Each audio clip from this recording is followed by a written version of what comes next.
Boa noite a todos.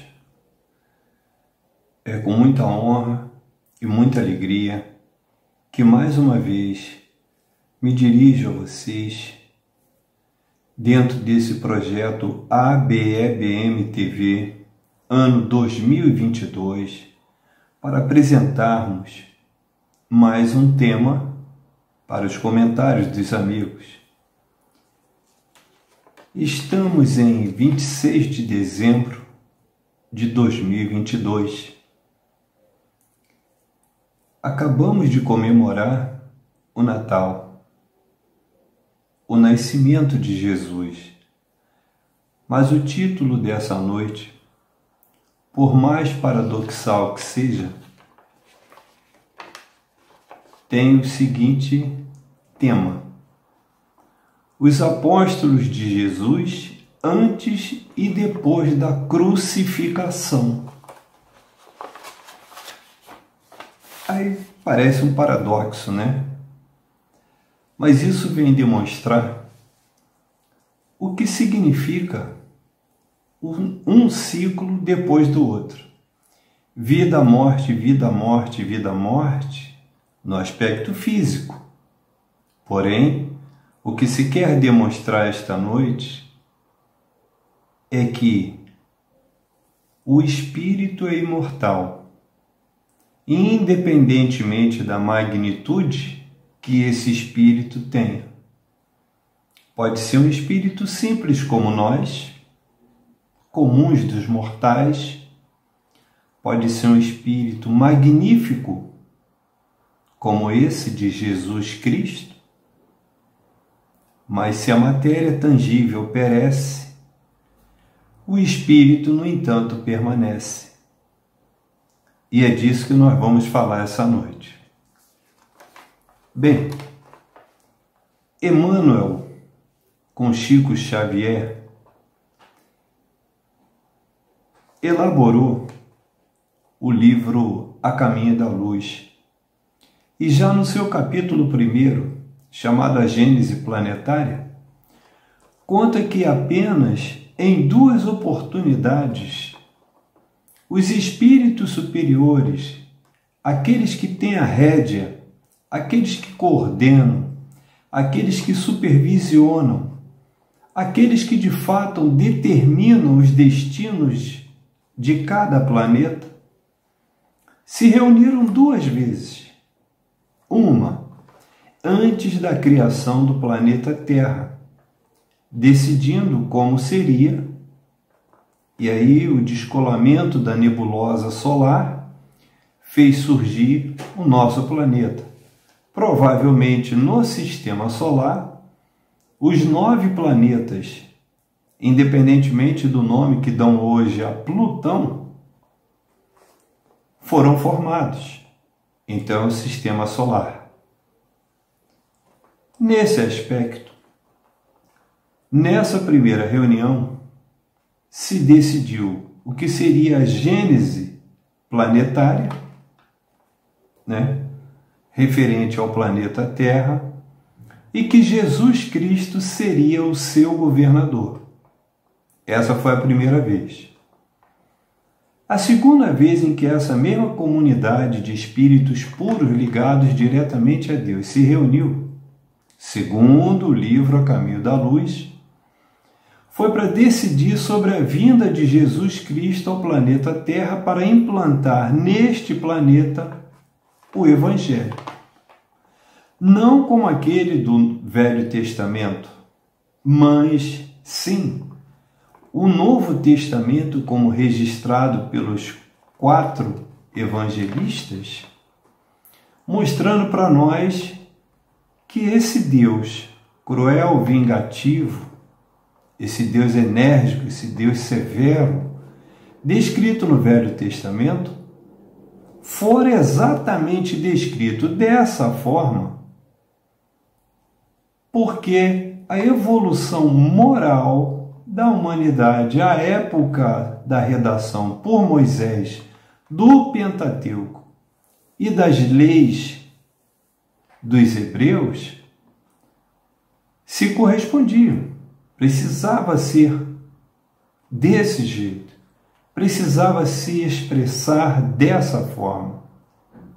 Mas Jesus veio ao mundo para mostrar o Evangelho, que é o Deus de amor, Deus de bondade, Deus de misericórdia, esse Deus Pai, que tem o poder, mas o castigo que se nos infligem, existência após existência na nossa trajetória, hoje, dentro da doutrina espírita, nós sabemos que tem um único responsável, nós mesmos. Enfim,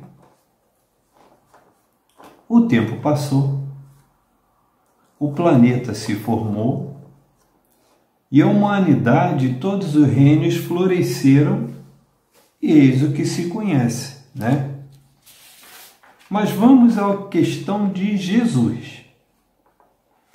Então, conta a Bíblia que Isaías, que teria nascido naquela região mais ou menos em 770 anos antes de Cristo, quando chegou por volta do ano 740, mais ou menos aí, antes do Cristo, Isaías teria dito no capítulo 9, versículo 2, o seguinte, abre aspas, o povo que andava em trevas viu uma grande luz, e sobre os que habitavam na terra de profunda escuridão resplandeceu a luz.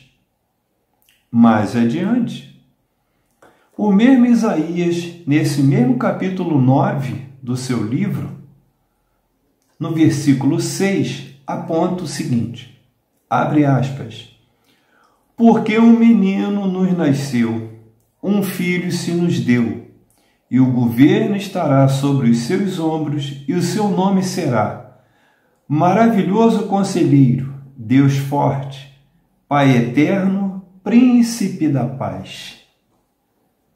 Vejam bem, Isaías nasceu mais ou menos há 770 anos antes do Cristo, profetizou em mais ou menos 740 anos antes de Cristo, porque somente a partir dos 30 anos pela lei mosaica poderiam os varões se auto-intitularem profetas.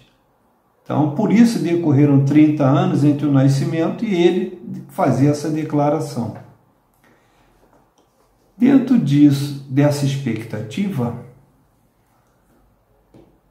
João Batista, que é 6 meses mais velho que Jesus, contados aí a cronologia de tudo que a história nos conta, teria vindo primeiro para anunciar, pouco tempo antes de Jesus começar o seu ministério, e para sacramentar que Jesus foi o enviado de Deus para nos tutelar, nos orientar e ser o nosso modelo e guia, teria sido então batizado no Rio Jordão e quando do batismo por João o Batista, teria descido dos céus uma ave, que poderia ser uma pomba, representando então a figura do Espírito Santo, porque esse era o sinal. Nenhum outro daqueles que foram batizados por João Batista passaram por um episódio como esse, somente Jesus. Mas ele precisava, para implantar o seu ministério, de auxiliares. Já estava predestinado. E ele então escolheu 12 apóstolos. Apóstolo é o enviado. Então, é derivado do grego. E Jesus escolheu esses 12 para que fossem pelo mundo, levando as ideias que Jesus trouxe para reavivar na memória daqueles 12 escolhidos e da humanidade aquela lei de Deus eterna, imutável, perfeita, justa,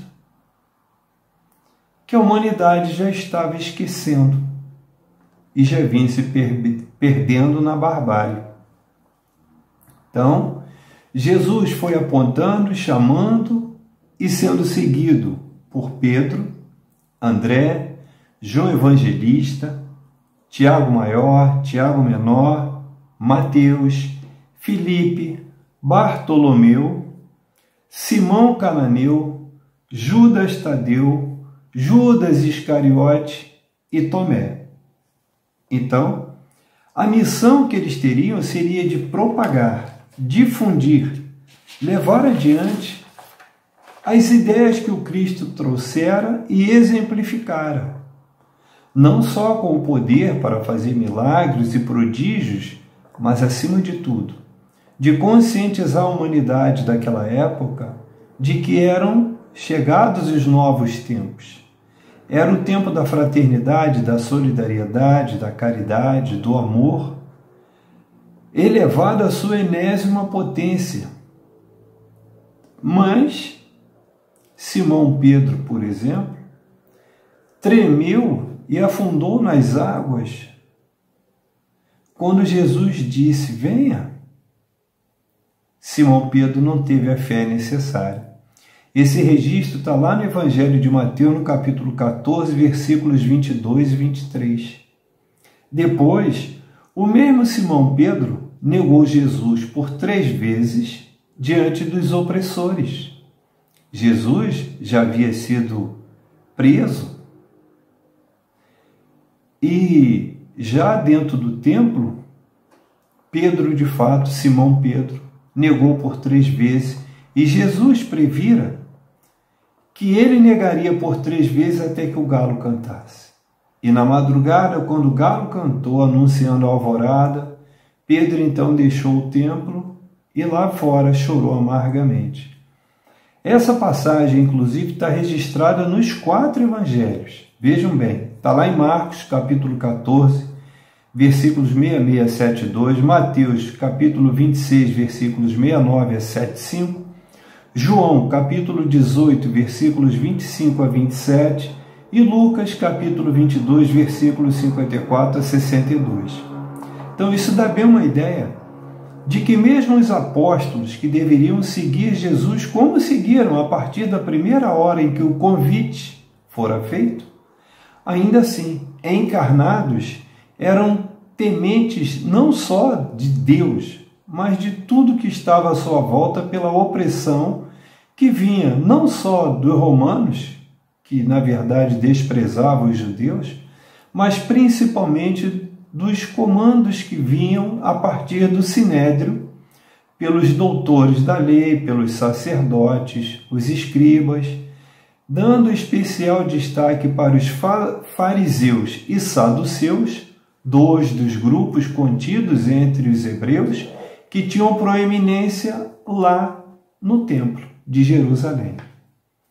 Mas, considerando a magnificência de Jesus, é claro que ele sabia que dentre pescadores, tecelões, comerciantes, agricultores e até publicanos, que eram os cobradores de impostos, eles teriam um papel relevante a cumprir na disseminação do seu evangelho.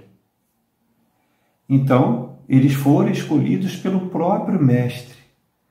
Teve, inclusive, a parábola do moço rico, que Jesus mandou que se desfizesse de tudo e o seguisse.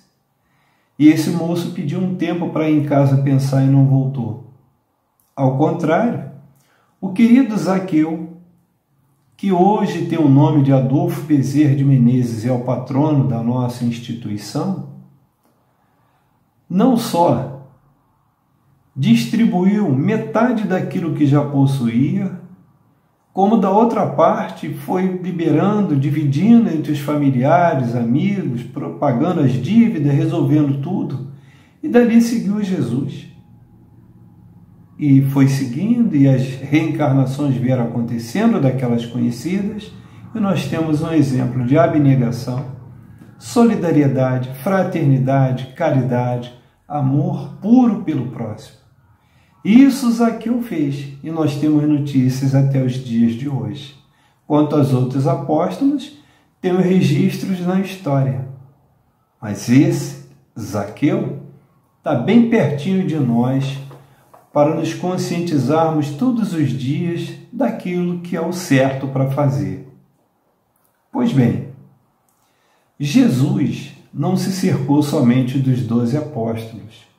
Jesus se cercou também de mais ou menos aí 70 discípulos, que, diferente do apóstolo, que é o enviado de Jesus, o discípulo é o aluno. Então, muitos se destacaram para congregar essas ideias do Mestre e sair propagando também pelo mundo e exercitando nas comunidades onde estivessem todas as lições que Jesus deixou. Muito bem.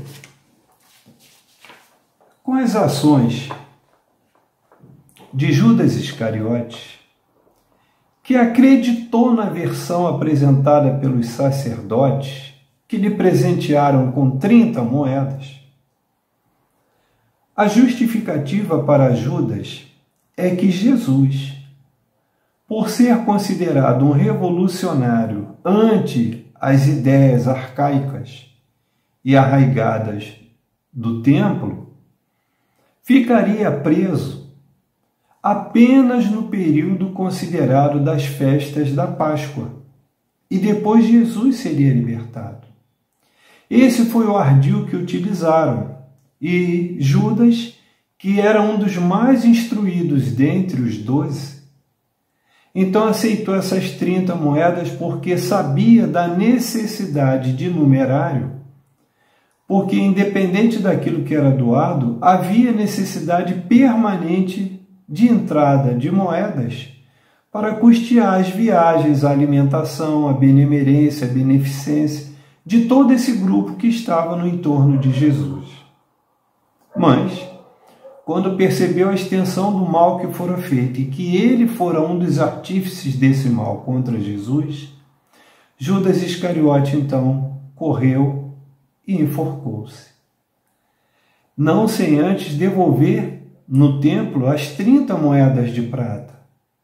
Mas os sacerdotes que não queriam misturar esse dinheiro com o dinheiro que era apurado no templo através dos gasofilários, ou seja, recolhidos através daquelas arcas onde as pessoas chegavam e depositavam aquelas importâncias para que o templo também se mantivesse de pé, esse dinheiro, então, para não ser misturado, os sacerdotes adquiriram, então, um pedaço de terra nas cercanias de Jerusalém, e esse terreno foi, então, destinado à edificação de um cemitério para sepultamento dos chamados estrangeiros, como eram considerados todos os não-judeus que morressem, que perecessem ou sucumbissem na matéria dentro da cidade de Jerusalém. Ficou conhecido inclusive como campo de sangue, em face da forma, da natureza como essas moedas prodigalizaram a edificação desse cemitério.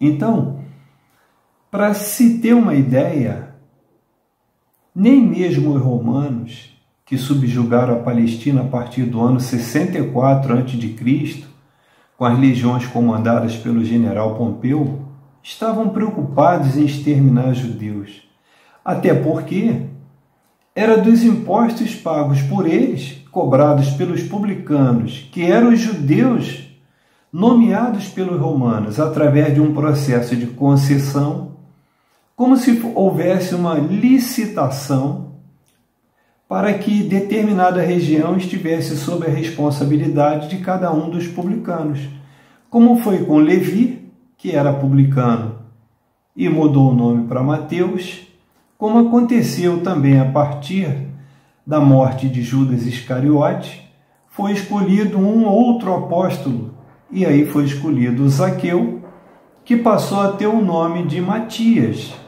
para que não ficasse aquela confusão que já existia.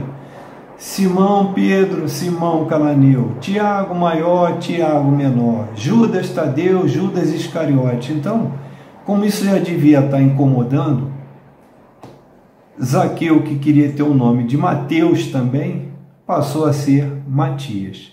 E mais adiante, a partir do episódio na estrada para Damasco, lá pelo ano 35, 36, Jesus já havia partido, Saulo de Tarso mudou o nome para Paulo de Tarso e, a partir dali, também passou a ser um grande apóstolo, talvez o mais apaixonado na defesa das ideias de Jesus Cristo. Muito bem. Mesmo os romanos, como dissemos, não estavam preocupados com isso.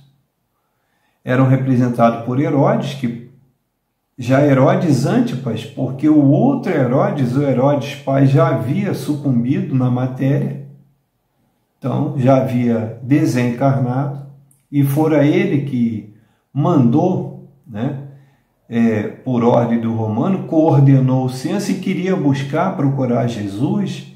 E José e Maria fugiram para o Egito, somente depois da morte de Herodes é que voltaram, mas ficou Herodes Antipas. E esse era o rei, e o procônsul subordinado era Pôncio Pilatos, que lavou as mãos no episódio da prisão de Jesus, que culminou na crucificação, e os apóstolos em volta, sempre com medo. Eles não tinham a coragem que Jesus teve. Eles não tinham a capacidade que Jesus teve. Eles não praticavam ainda todas as coisas, todos os prodígios, os milagres, e eram incapazes de assimilar sequer as palavras de Jesus na sua inteireza, de propagar esse amor, do desapego, de não ter o egoísmo, não ter a inveja, enfim, os 7 pecados capitais. Jesus, espírito puro, eles levaram muito tempo para assimilar essas lições. Então, nessas circunstâncias, passado o trânsito da crucificação, da ressurreição, das transfigurações de Jesus, havia missão a cumprir, que era a difusão dessa boa nova, até os rincões mais distantes, colocando à prova a fé, a coragem, o conhecimento e as lições do Cristo, como um testemunho do exemplo divino e da necessidade do homem retornar à trilha da retidão moral, única forma de se reconciliar com as leis de Deus. Jesus veio para isso, para mostrar o caminho. Por isso que lá na questão 625 de O Livro dos Espíritos, quando se pergunta quem viera para ser o nosso modelo e guia, talvez a resposta mais curta das 1000 e tantas perguntas de O Livro dos Espíritos, porque não somente são aquelas 1019, 1019, tem as subperguntas que devem elevar lá para talvez 1200 e poucas perguntas. Talvez essa seja a resposta mais curta. Quem é o nosso modelo e guia? Jesus Cristo. Vede Jesus. Talvez seja a resposta mais curta. Bem, a partir das aparições de Jesus, então, muito bem retratadas na obra Boa Nova, trazidas até nós na psicografia de Chico Xavier, por orientação desse insigne espírito Humberto de Campos, ficou assim a sensação de que as lições, os sermões, as parábolas, os milagres, os prodígios, inclusive o maior talvez deles todos, o dia de Pentecostes, quando os homens, tomados por espíritos superiores, aqueles homens começaram a proferir nas várias línguas daquela população toda, oriunda de várias partes do mundo que acorriam a Jerusalém, todos eles se fizeram entender a partir daquele fenômeno. E, excepcionalmente naquela oportunidade, a maioria analfabeta conseguiu proferir palavras que eles sequer teriam conhecimento naquela época, de cultura, de escola, enfim. Essa é a grande realidade que nós enfrentamos. Bem, o exemplo deixado por esse ente máximo da cristandade, Jesus Cristo, foi seguido de fato, então, pelos apóstolos, pelos discípulos, que arregaçaram as mangas e saíram pelo mundo, né? A gente reconhece que esse trabalho finalmente foi feito e agradece por essa oportunidade de estar aqui nesse trabalho de divulgação na nossa insignificância perante a magnitude espiritual, não só de Jesus e da espiritualidade amiga de plano superior, mas principalmente desses apóstolos que materializaram nas palavras, levando-as pelos rincões, pelo mundo conhecido até então, até onde se podia alcançar, para dar o testemunho do que de fato Jesus representou e representa até hoje para a humanidade.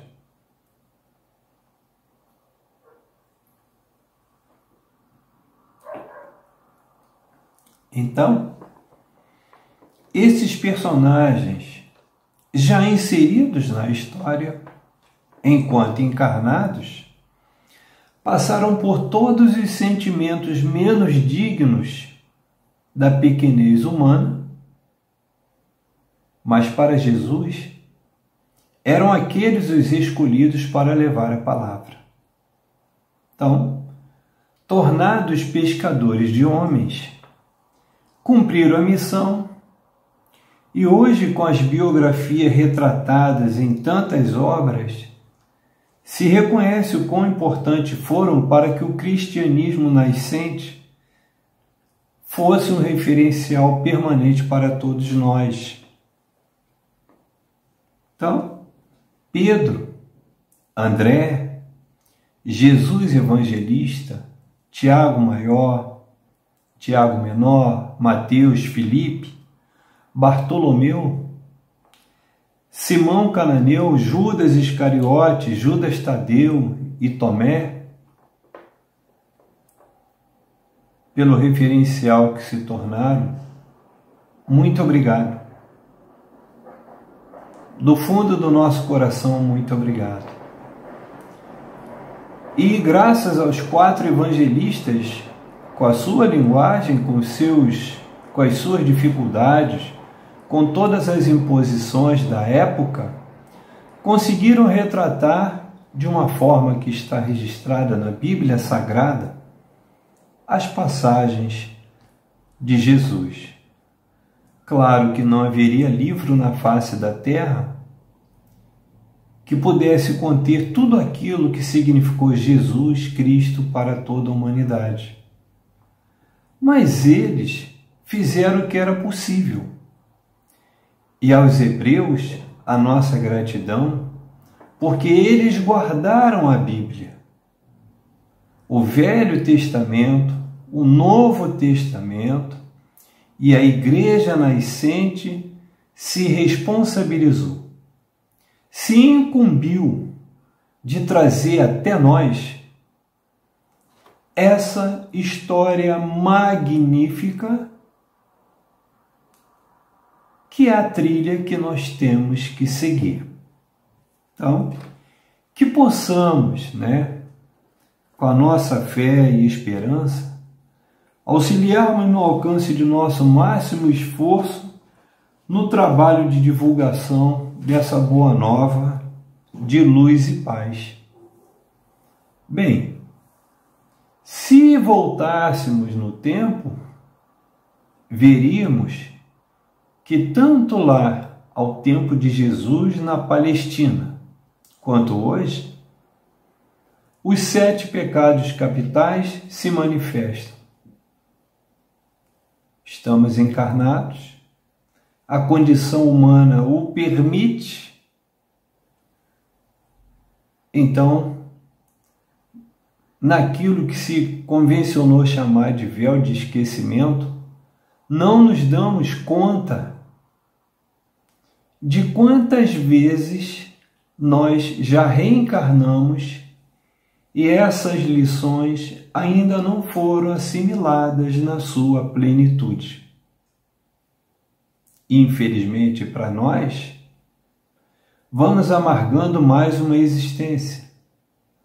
E provavelmente dezenas, centenas ou milhares de outras vezes estaremos com a graça, com a misericórdia de Deus neste orbe. Porque poderemos, num dado momento, dado a recalcitrância nos erros e vícios, sermos transmigrados para outros orbes menos favorecidos que esse que nos acolhe hoje. Então, para se ter uma ideia, o ferro, fósforo, cálcio, potássio, manganês, magnésio, selênio, zinco, cobre, muitos dos elementos químicos que constituem o planeta estão contidos também no nosso corpo. Tanto é verdade que quando há uma diminuição de um desses, nós precisamos recorrer às vitaminas e sais minerais para complementar o que está faltando, para que evitemos o recrudescimento de doenças, algumas consideradas até erradicadas, mas que pela incúria do próprio homem vão retornando, ceifando vidas e, como dizia Jesus, a cada um segundo a sua obra, quando o corpo perece e da forma que perece, com certeza guarda similitude com aquilo que ele vivenciou nesta ou nas existências anteriores. Então, em caso de manter recalcitrância nos erros, fatalmente estaríamos dentro daqueles grupos que são transmigrados. E imagino que se passa hoje nesse planeta. Tentem imaginar o que seria num planeta pior. Não precise ir muito longe, basta voltar na pré-história, pelo que a história registra, para percebermos o quão inóspito esse planeta já foi. E o quão inóspito está se tornando por obra e graça das ações do homem. Os animais não são culpados, chamados irracionais. A culpa será sempre dos racionais, porque tudo é feito sob a ideia do risco calculado. Mas, estendendo e espraiando os 7 pecados capitais, tem também a ganância. Não há limite para o enriquecimento. Enquanto isso, de outro lado, há um empobrecimento de uma classe, de uma quantidade muito maior de irmãos, seres humanos, mas todos estamos no mesmo barco. Se uma minoria prefere ficar no camarote, a grande maioria está no convés. E esse navio pode virar, levando o convés, o porão, a proa, a popa e o camarote. Por isso, é tempo de mudança. É tempo de efetivamente praticarmos, materializarmos as lições que já estão aí diante de nós. Porque Jesus passou pela terra para nos mostrar, num corpo aparentemente tangível, todas as limitações que um espírito pode encontrar quando revestido de um corpo. Mas mostrou também tudo aquilo que é capaz de fazer um espírito sem o corpo, quando nesse espírito tem o verdadeiro sentimento do amor. Então, os apóstolos que demonstraram lá mesmo durante o convívio com Jesus e nos momentos mais difíceis que Jesus passou, entre o início da pregação e a crucificação, esse medo foi se acentuando, mas eles teriam que se conscientizar da necessidade de propagar aquelas ideias que já estavam no seu pensamento, na sua memória, que foi apenas reavivada por Jesus.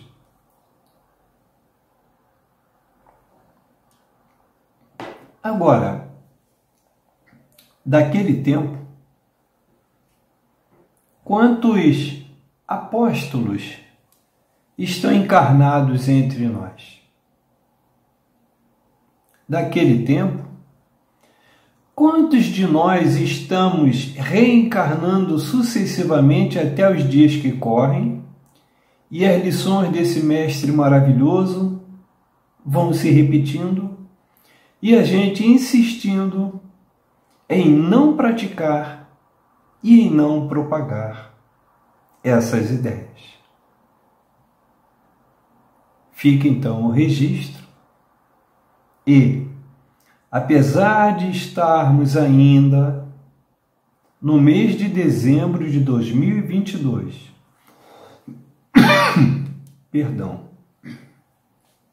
comemorando o aniversário de nascimento de Jesus,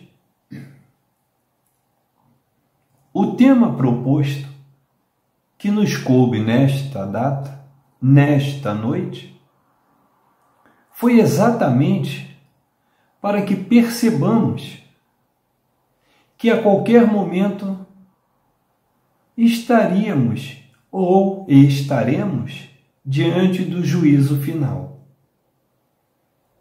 E aí, repetindo o que Jesus dizia a cada um segundo a sua obra, o que foi mesmo que nós edificamos até aqui?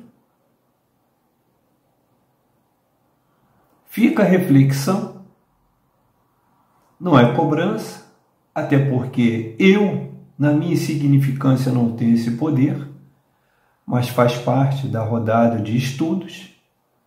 Então o tema foi apresentado e, mesmo considerando lá os apóstolos com ciúme, aquelas disputas internas entre Pedro e Paulo, pela supremacia, pela liderança daquele grupo que ficou órfão de Jesus encarnado, as mulheres que desempenharam um papel fundamental, auxiliando com finanças, com o trabalho, com os cuidados, com a alimentação, com o tratamento das próprias roupas, das vestes, dos calçados. A Mãe Santíssima, nesse trabalho sublime de ser a mãe de Jesus na terra. José, o carpinteiro de Nazaré, que deu um sentido de família, daí a Sacra Família, que, de forma a renunciar ao protagonismo, cuidou daquela família. Ana, Joaquim, Zacarias, Isabel, o próprio João Batista,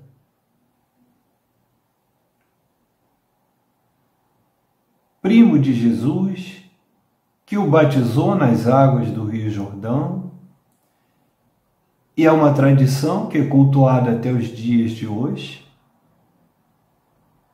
Espíritos escolhidos por Jesus, que, na sua magnitude, em que nos tornamos incapazes de metrificar, quantificar ou qualificar, Jesus deixou esse legado. Então, o nascimento e a morte do corpo físico podem se dar no mesmo momento.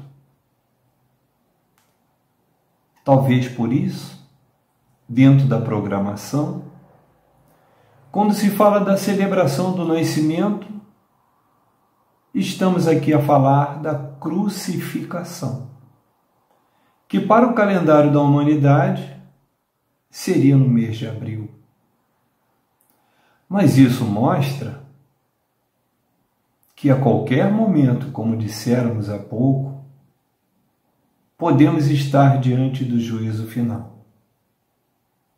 Então, os apóstolos que saíram em campo cumpriram fielmente aquilo que Jesus orientou, sem a presença de Jesus no corpo, mas com Jesus no espírito, com Jesus no intelecto, com Jesus no coração.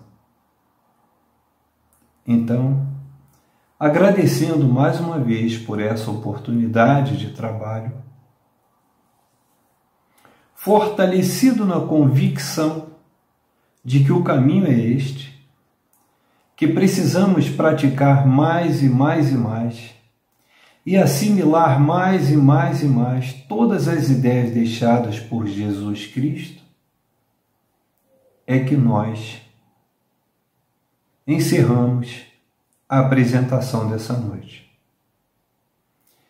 Que esse Deus maravilhoso, de luz e bondade, retratado de forma tão severa no Velho Testamento, mas a partir da vinda de Jesus Cristo, demonstrando-se esse Deus de amor, de paz, de carinho, de proteção, de graça e de misericórdia, que continue nos abençoando, permitindo a nossa evolução, para que nós façamos a nossa parte de buscar essa glória excelsa da luz de Jesus Cristo, o Filho unigênito,